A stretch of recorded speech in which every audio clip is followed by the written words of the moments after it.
Gracias a Dios podemos estar seguros de que el Señor va delante de nosotros como el buen pastor.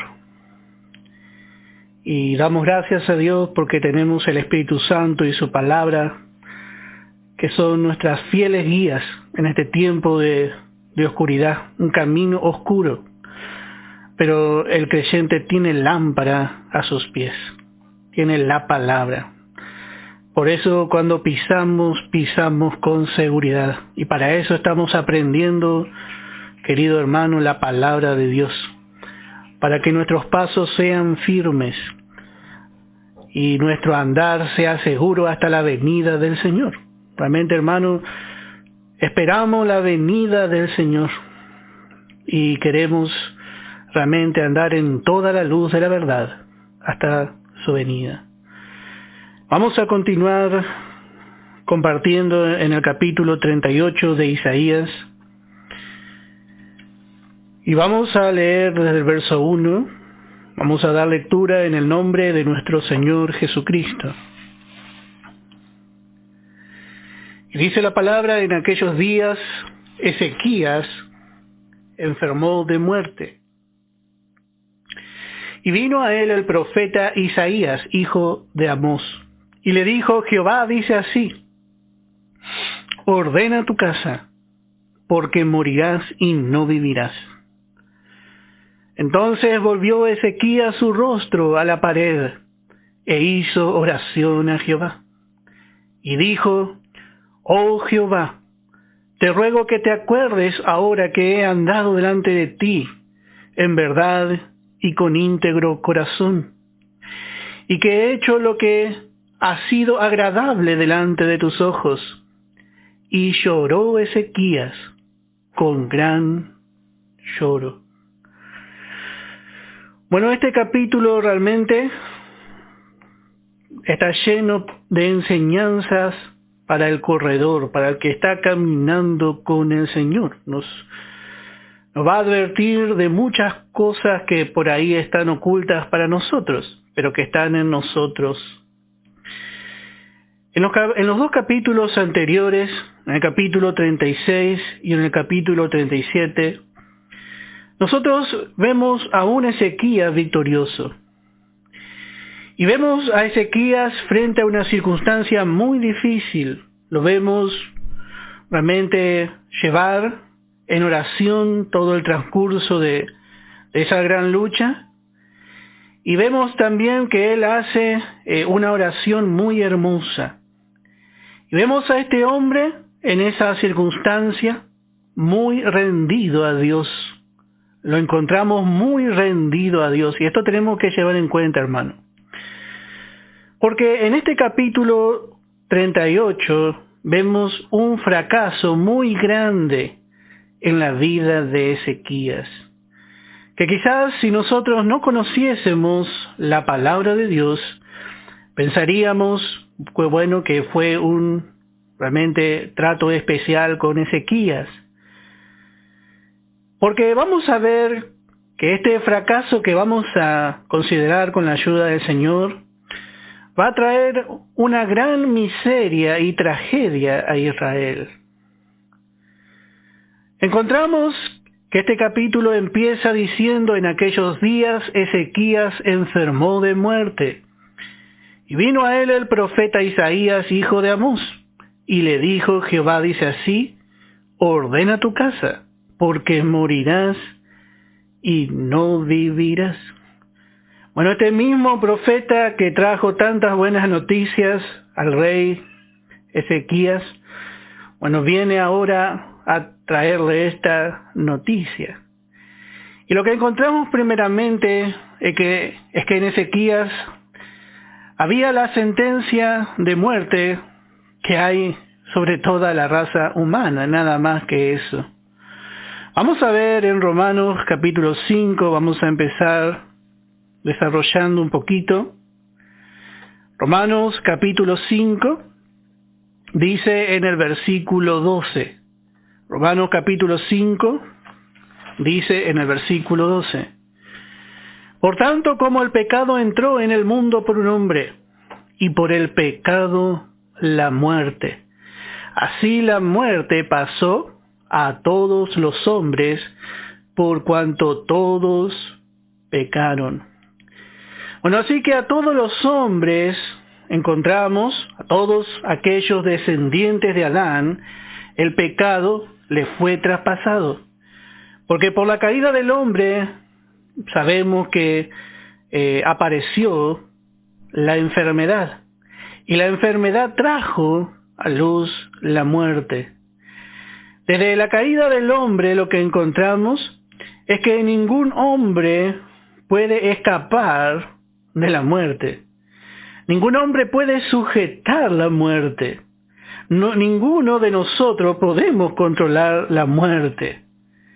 Y llegó este día y Dios le anunció a Ezequías.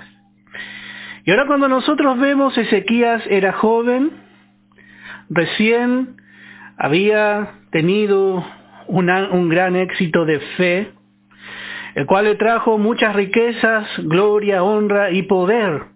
Había recién tenido victoria sobre el rey de Asiria, sobre Sennacherib. Y vemos que viene esta noticia realmente como un golpe muy duro, porque llega en un momento muy especial en la vida de este rey. Y vamos a ver en Eclesiastés, capítulo 8, dice en el verso 8. Dice, no hay hombre que tenga potestad sobre el espíritu para retener el espíritu, ni potestad sobre el día de la muerte. Y no valen armas en tal guerra, ni la impiedad librará al que la posee. Así el hombre, dice, no tiene potestad sobre el día de la muerte. El hombre no tiene esa potestad, porque todo está controlado por Dios. Dios tiene el control de todas las cosas. Pero vemos que este hombre, estaba en un momento de gran gloria. Ezequías estaba viviendo quizás realmente un día, hermano, sensacional. Y Dios quiere que este hombre termine también en victoria. Por eso se le aparece Dios. Se le aparece Dios por medio del profeta Isaías y le dice, ordena tu casa, porque morirás y no vivirás. Vemos que la muerte existe, pero ¿quién tiene el control? ¿Quién tiene el control de la muerte? ¿El hombre? No. El control de la muerte lo tiene Dios. Y Dios ya había decidido llevar a Ezequías, ya sacarle de la tierra. Y todo esto, hermano, comienza con una enfermedad. Y dice un escritor, estaba leyendo hoy, dice, nunca se está tan enfermo hasta que se va al médico. Y bueno, así, vemos que empezó por una llaga, no vamos a ver todo, pero vamos a considerar con la ayuda del Señor todo el capítulo. Empezó con una enfermedad y de repente se enteró que esta era una enfermedad de muerte. Pero aún en esa enfermedad vemos que Dios, lo que encontramos es que Dios le tuvo por fiel a Ezequías. Porque Dios mismo viene al encuentro y le avisa lo que va a hacer. Y le dice también que aproveche para ordenar su casa. Y así, hermano, Dios le avisa a los fieles. Dios siempre avisa. Dios no tiene secreto con los fieles. Dios siempre le avisa antes de partir. Les avisa cuando llega la hora de su muerte. Y es algo muy hermoso porque Dios le consideró fiel a Ezequías.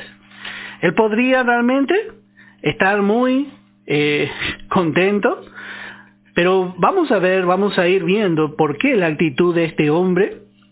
Pero realmente él podía estar muy gozoso de que Dios le avise. Dios mismo le envió y le dijo que iba a partir. Vamos a ver en Segunda de Timoteo, capítulo 4, dice en el verso 6, porque yo ya estoy para ser sacrificado, y el tiempo de mi partida está cercano. Bueno, así vemos realmente al apóstol Pablo. El apóstol Pablo sabía que el tiempo de su partida ya estaba cercano. Ya Dios mismo le había dado testimonio. Y esto vemos también que Dios le había avisado antes de subir a Jerusalén. Así realmente Dios ya le daba testimonio. Dios le había dado testimonio. Y vemos que realmente Él aprovechó ese tiempo para poner también en orden la casa de Dios. En la antigüedad, poner en orden su casa, bueno, era especialmente dejar a un sucesor, dejar a alguien que siga y cuide hasta lo que ahora había sido construido. Y eso es lo que realmente Dios le dijo a Ezequías: ponga en orden su casa. Y los fieles, todos los fieles antes de partir, hacen esto. Hemos visto muchos fieles que al partir han dejado en orden, han dejado todas las cosas en orden. Y esto realmente, aunque muchas veces el hombre no esté de acuerdo o piense de otra manera, está bien, porque esto es parte de la fidelidad del fiel. Y vemos que Dios le dice, bueno, que ponga en orden su casa. Y así también tenemos como ejemplo al apóstol Pablo. Pablo sabía que ya iba a partir. Entonces también ya empezó a escribir y a dejarle encargos también a Timoteo. Vemos cómo el apóstol Pablo le hace muchos encargos en su carta, porque Timoteo iba a continuar la obra del apóstol Pablo. Y vemos que le animó, pero también le animó a humillarse y a sufrir por la obra del Señor. Dice en 2 de Timoteo capítulo 2, en el verso 2 y en el verso 3, dice: tú pues sufre penalidades como buen soldado de Jesucristo.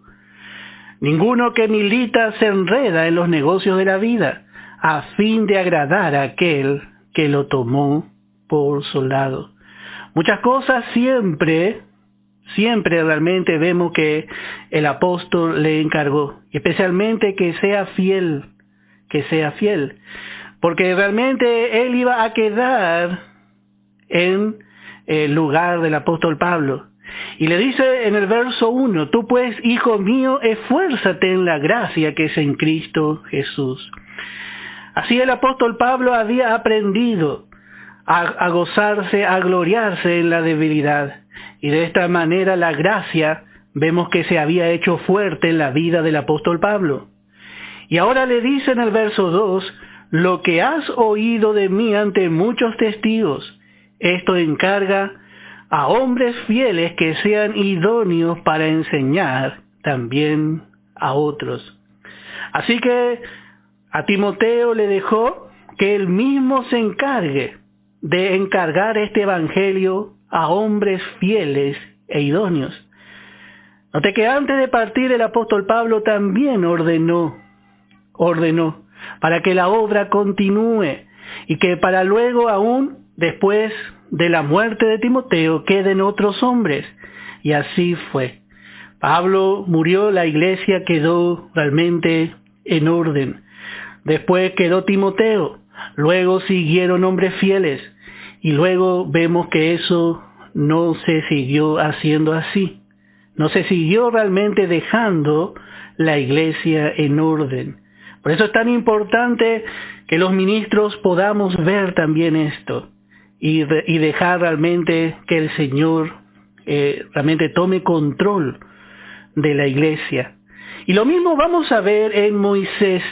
En Deuteronomio capítulo 31 vamos a ver lo mismo en Moisés. Este fue otro hombre fiel y un hombre importante en el plan y propósito divino. Aquel que hablaba con Dios cara a cara. Aquel libertador dice en Deuteronomio capítulo 31, vamos a leer desde el verso 1. Y fue Moisés y habló estas palabras a todo Israel, y le dijo: este día soy de edad de 120 años, no puedo más salir ni entrar. Además de esto, Jehová me ha dicho: no pasarás este Jordán. Vemos que también Dios le había dicho que él no iba a pasar el Jordán. Dios en su soberanía había decretado así. Y nos parece tan raro porque este hombre que luchó tanto para que Israel salga de Egipto y que pueda realmente heredar Canaán, ¿cómo él no iba a entrar? Pero vemos en todo la obediencia y cómo Moisés se sometió a la voluntad de Dios. Y dice la palabra: Jehová me ha dicho: no pasarás este Jordán. Jehová tu Dios, Él pasa delante de ti. Él destruirá estas naciones delante de ti y las heredarás. Y note lo que le dice Dios: Josué será el que pasará delante de ti, como Jehová ha dicho. Así que él tenía que encargarse de formar, de alentar y de realmente ordenar delante de todo el pueblo a Josué. Y hará Jehová con ellos como hizo con Sehón y con Og, reyes de los amorreos, con su tierra, a quienes destruyó.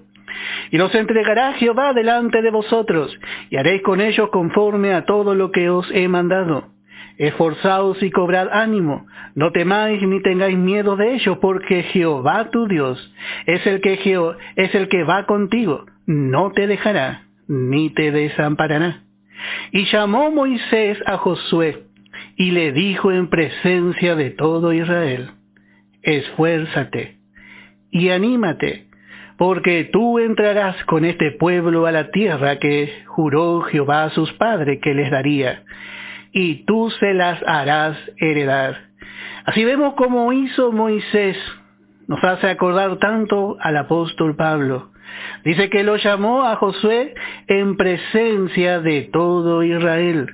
Y esto no fue, vemos, por causa de la elección de Moisés, sino que esto fue por causa de la elección de Dios. Un obrero no puede levantar a otro obrero fuera de lo que Dios disponga. El obrero puede solamente confirmar el llamamiento de Dios sobre un obrero. Y muchas veces se puede imponer las manos o no. Porque lo importante es que el obrero sea llamado por Dios. Pero en todo vemos que Moisés hace conforme a la voluntad de Dios. Dios es el que le dijo y le habló de Josué. Y dice que ahora llamó Moisés a Josué y le dijo en presencia de todo Israel: esfuérzate y anímate, porque tú entrarás con este pueblo a la tierra que juró Jehová a sus padres que les daría, y tú se las harás heredar. Y Jehová va delante de ti, y él estará contigo, no te dejará, ni te desamparará. No temas, ni te intimides. Así vemos cómo este hombre, Dios le avisó que iba a partir.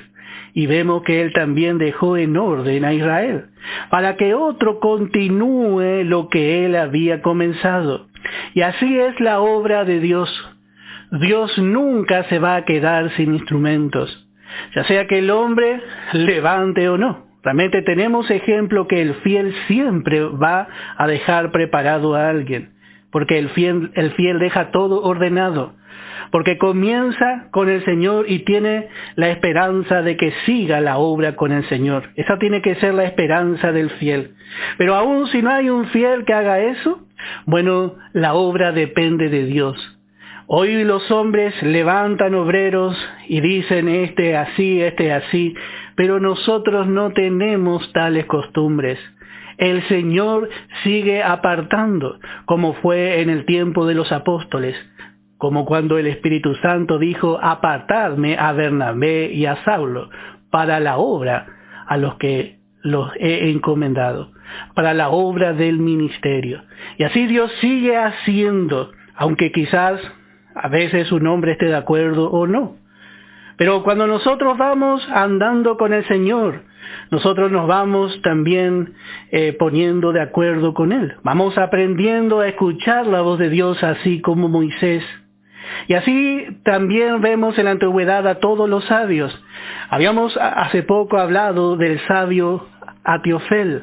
Y vamos a ver en el segundo libro de Samuel un ejemplo más. Segundo libro de Samuel, capítulo 17, en el verso 23. Segundo libro de Samuel, capítulo 17, en el verso 23.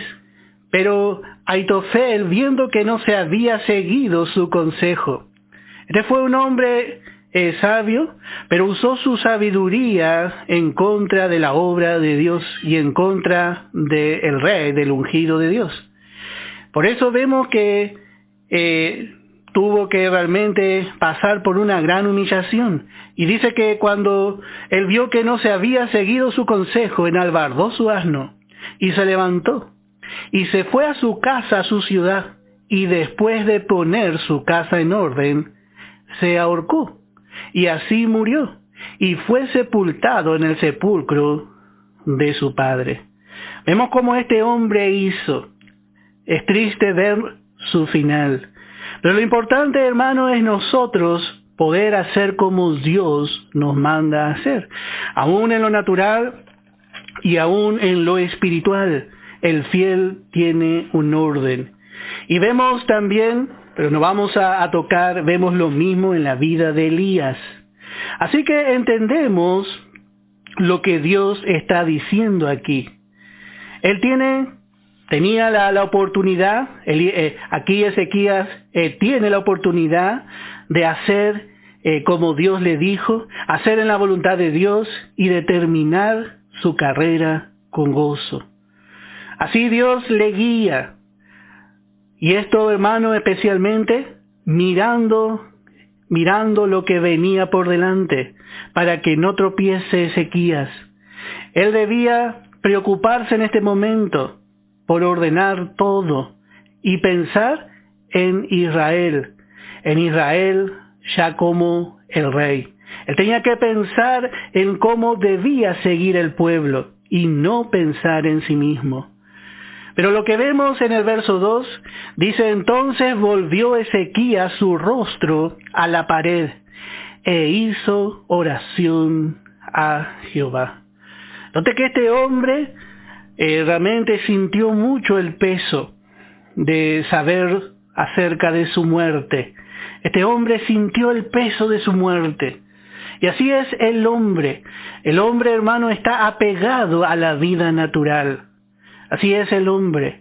Y especialmente en el tiempo de Ezequías no había tanta luz. Pero realmente vemos que este hombre no pudo aceptar la voluntad de Dios. Por eso dice en el verso 3, y dijo: oh Jehová, te ruego que te acuerdes ahora que he andado delante de ti en verdad y con íntegro corazón, y que he hecho lo que ha sido agradable delante de tus ojos. Y lloró Ezequías con gran lloro. Acá vemos el gran lloro de Ezequías, hermano. Y nosotros realmente podríamos criticar a este rey. Realmente vemos que usó un poco de su justicia propia. Dice: yo te ruego, dice, que te acuerdes que ahora he andado delante de ti. Qué diferente a la oración donde él se presentó delante de Dios sin mérito alguno. Él se había presentado anteriormente así, sin nada, hermano, en qué apoyarse. Pero note que ahora él no puede aceptar la voluntad de Dios. No puede aceptar la perfecta voluntad de Dios en su vida. Entonces empieza a clamar y empieza a clamar por su justicia propia. Y ruega, y quizá él pensaba, justo ahora. Pero hermano, nosotros como hijos de Dios, como siervos de Dios, como obreros de Dios, como aquellos que estamos aprendiendo la palabra, tenemos que entender que el tiempo de Dios es perfecto.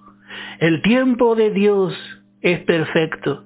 No hay mejor cosa, hermano, que estar en la perfecta voluntad de Dios, que estar en su tiempo. El hombre, hermano, cuando empieza a pensar egoístamente, cuando se independiza de Dios, él piensa que el tiempo es suyo. Y empieza realmente a vivir la vida totalmente independiente de Dios y vive como para vivir para siempre acá en la tierra. Está preparando realmente como vemos en ese rico que pensaba. Podemos leer en el Evangelio de Lucas, capítulo 12.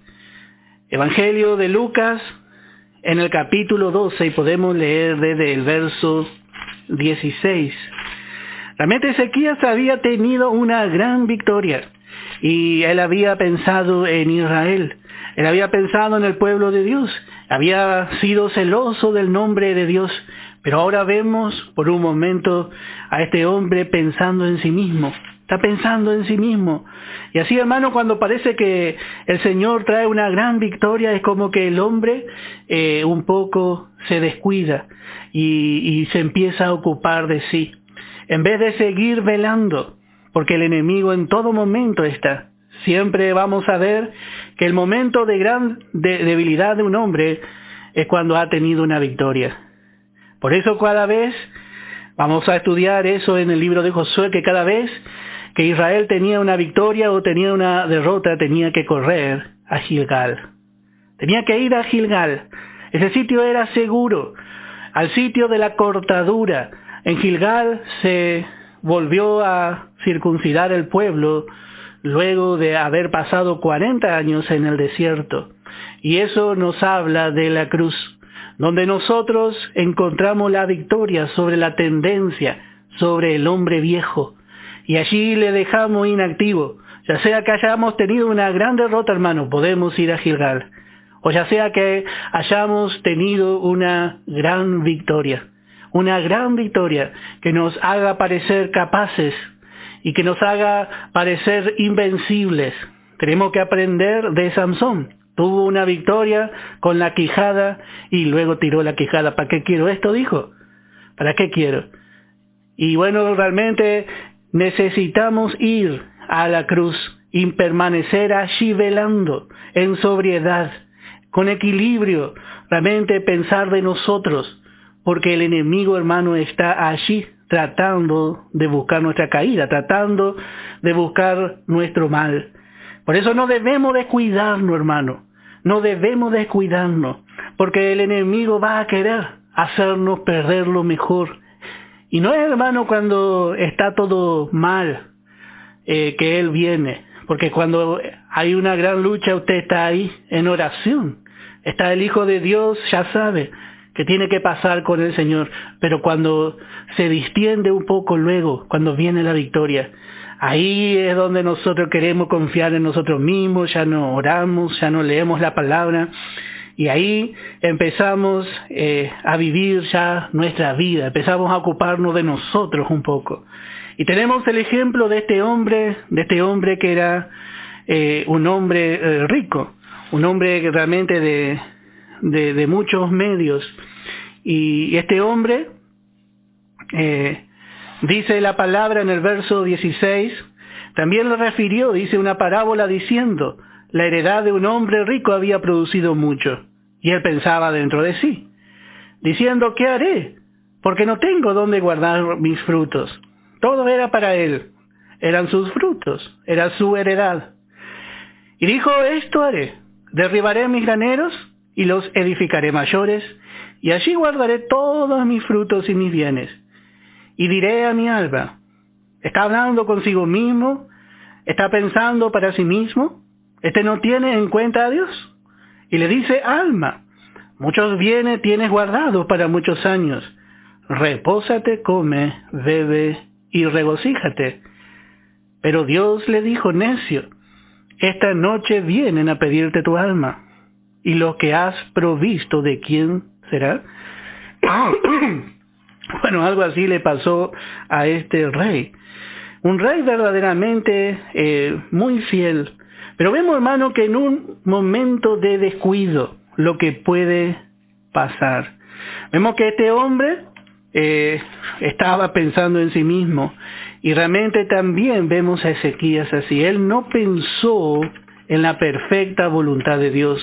Él no pensó que si él no hacía la perfecta voluntad de Dios como rey de Israel, lo que él hacía podía afectar a todo el pueblo. Eso es lo que no pensó.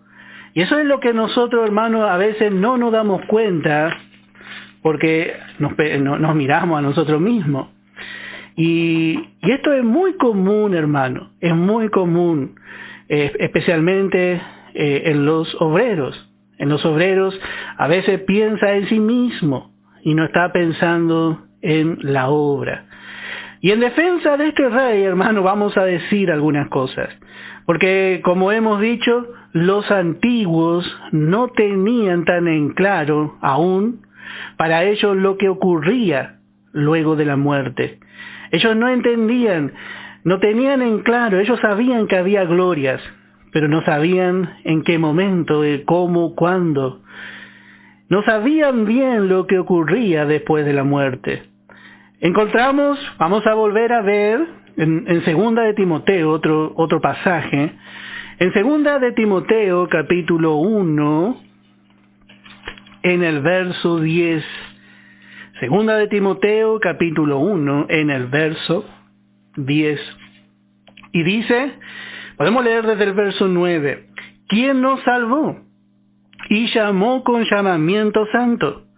No conforme a nuestras obras, sino según el propósito suyo y la gracia que nos fue dada en Cristo Jesús antes de los tiempos de los siglos, pero que ahora ha sido manifestada por la aparición de nuestro Salvador Jesucristo, el cual quitó la muerte y sacó a luz la vida y la inmortalidad por el Evangelio. Vemos que realmente, aunque a Isaías se le llama el evangelista del Antiguo Testamento, vemos que Ezequías no tenía bien en claro todo esto. Así vemos especialmente en la mayoría de los antiguos, aunque también encontramos algunos fieles, como Job. Job pudo ver más allá y dijo, yo sé que mi Redentor vive. Había algunos casos especiales, así como también en algún momento cantó David. Pero vemos que no todos tenían esta luz. Job dijo, yo sé que mi Redentor vive. Él vio a un pariente cercano, vio a un pariente redentor, vio a uno que había tomado semejanza de hombre para venir y subir en la cruz. Y él dijo, mi Redentor vive. Y al final de los 3 días, se levantará.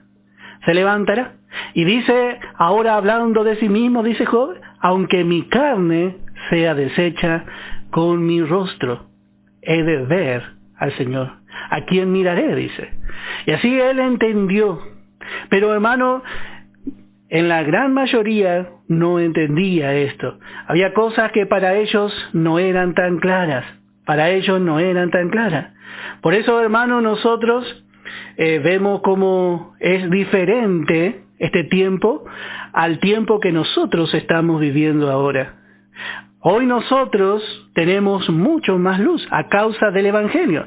Dice, el cual quitó la muerte y sacó a luz la vida y la inmortalidad por el Evangelio.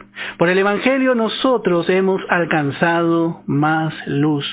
Y podemos ver realmente, vamos a ver primeramente algunas declaraciones del apóstol Pablo. En Filipenses capítulo 1 dice en el verso 20.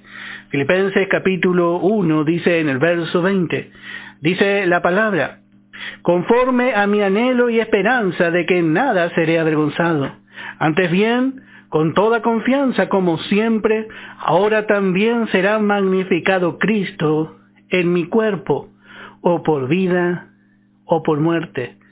Así, bajo la revelación del nuevo pacto, nosotros encontramos, hermano, que el creyente tiene una esperanza verdadera, una verdadera esperanza, y ya sea por muerte o por vida, bueno, Cristo va a ser magnificado. Cristo va a salir de nosotros un día, va a salir ese Cristo glorioso y nos va a dar también un cuerpo semejante al cuerpo de la gloria suya. La vida absorberá a este cuerpo de muerte, la vida de Cristo. Y así, por medio del poder del Espíritu Santo, el creyente va a ser transformado y va a tener un cuerpo de resurrección ilimitado, un cuerpo de gloria. Y todos los creyentes sabemos esto. Por eso dice el verso 23 de este mismo capítulo: porque de ambas cosas estoy puesto en estrecho, teniendo deseo de partir y estar con Cristo. ¿Cómo puede ser? ¿Cómo puede ser que tiene deseo de partir? Y está hablando de morir, por supuesto, en la perfecta voluntad de Dios. No debemos querer vivir fuera de la voluntad de Dios, ni tampoco debemos querer morir fuera de la voluntad de Dios. Los tiempos de Dios son perfectos, y Dios tiene un perfecto tiempo, hermano, para usted y para mí.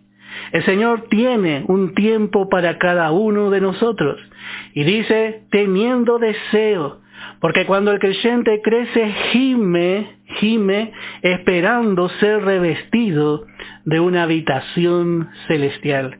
Esto es lo que realmente está reflejando aquí la vida de un hermano espiritual, deseando partir y estar con Cristo, lo cual es muchísimo mejor. Como Pablo sabía lo que le esperaba a él después de la muerte, sabía que iba a estar con Cristo. Y así, cuando un creyente parte de esta tierra, bueno, ya está en la presencia del Señor. Ya está en la presencia del Señor. Y realmente eso es lo que nosotros también debemos saber con seguridad. Ninguno de nosotros, hermanos, vamos a estar fuera de la presencia del Señor. Hoy estamos en Cristo, y va a ser así también por la eternidad. Dice en Romanos capítulo 8, podemos leer en el verso 24. Romanos capítulo 8, en el verso 24. Porque en esperanza fuimos salvos. Cada uno de nosotros fuimos salvos en esperanza. ¿En qué? ¿En esperanza de qué? En una esperanza de resurrección. Esa es nuestra esperanza. Hermano, la muerte no nos va a dejar quietos en la tumba, porque un día todos los que hemos recibido a Cristo, vamos a mostrar que realmente éramos y somos y seremos hijos de Dios, porque se va a ver ese cuerpo de gloria, va a ser exhibido delante de todo el universo. Pero dice la esperanza que se ve. Hablando de este cuerpo, esta esperanza que nosotros vemos, este cuerpo terrenal, limitado, este cuerpo corruptible, no es la esperanza. Por eso dice, la esperanza que se ve no es esperanza, porque lo que alguno ve, ¿a qué esperarlo? Pero si esperamos lo que no vemos, con paciencia lo aguardamos. ¿Y qué es lo que estamos esperando? Bueno, esperamos el creyente, estamos estudiando en Colosenses, dice que ya el Dios del creyente es Dios de toda esperanza. El Dios del creyente ya es Dios de toda esperanza. Y el creyente tiene muchas esperanzas también. Y una de esas esperanzas, bueno, es recibir un cuerpo de gloria. Tiene la esperanza de ver al Señor, pero también tiene la esperanza de que en un cuerpo de gloria le va a ver.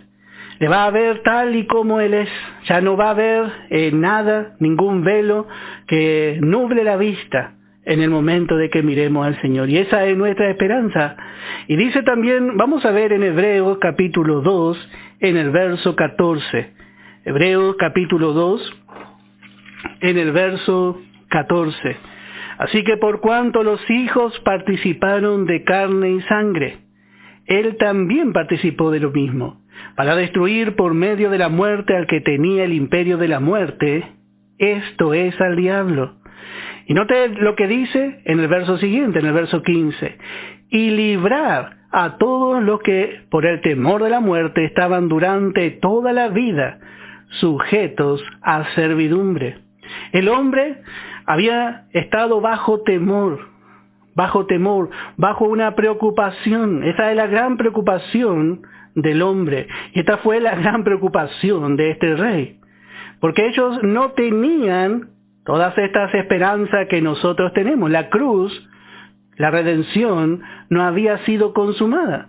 Pero volvemos a repetir, hermano, hay muchos creyentes de fe del Antiguo Testamento que vivieron por delante de la cruz. Pero en su mayoría, este no fue el caso.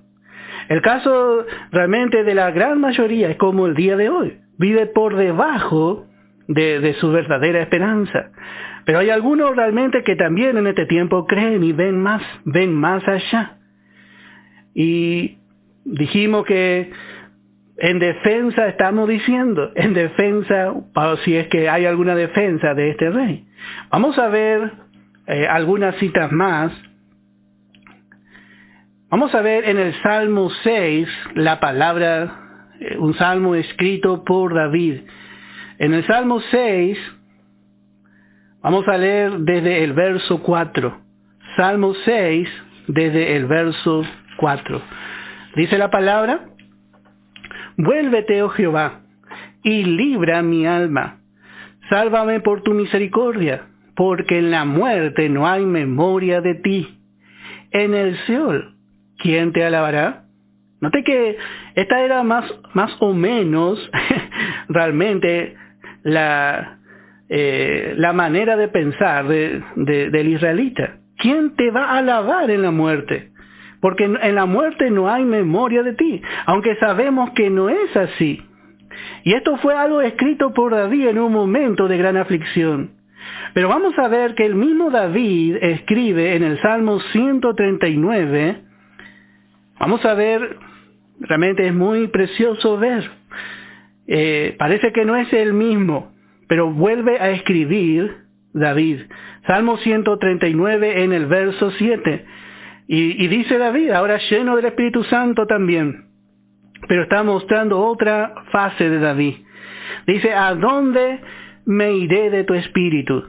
¿Y a dónde huiré de tu presencia? Y dice: si subiere a los cielos, allí estás tú. Y si en el Seol, aun si en el Seol hiciere mi estrado, he aquí allí tú estás.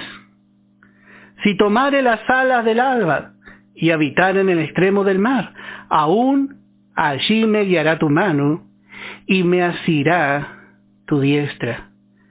Note qué manera de hablar. Dice: si subiere a los cielos, allí estás tú, dice. Y aun si en el Seol hiciere mi estrado, he aquí allí tú estarás. Note que es diferente la esperanza, y era así verdaderamente. Todo lo que moría en el Antiguo Testamento, todos iban al Seol, pero no al Seol más bajo, sino que había un compartimiento especial que se llamó el seno de Abraham. Y en el seno de Abraham, en la parte más arriba del Seol, allí iban todos los que morían en fe. Realmente David entendió esto. Y dice en el verso 6, tal conocimiento es demasiado maravilloso para mí, dice. Alto es, no lo puedo comprender. Así que aún aquellos hombres de fe tenían un poco más de luz. Aún sabían que en el Seol la mano de Dios le iba a estar cubriendo, le iba a estar protegiendo. Y así Dios realmente había enseñado, pero la mayoría, volvemos a decir, no tenía esta esperanza. A la mayoría realmente no conocía realmente mucho de eso, porque también el Evangelio, como hemos visto, sacó a luz. El Evangelio es lo que sacó a luz y lo que le dio al hombre la verdadera esperanza. Por eso nosotros tenemos un privilegio más grande, hermano, porque nosotros conocemos el Evangelio. Este Evangelio dice que en esperanza hemos sido salvos. en esperanza hemos sido salvos. Y bueno, otra cosa más para hablar de lo que Ezequías podría haber pensado para poder entender bien. Este rey tampoco tenía hijo aún. Todavía no había nacido Manasés.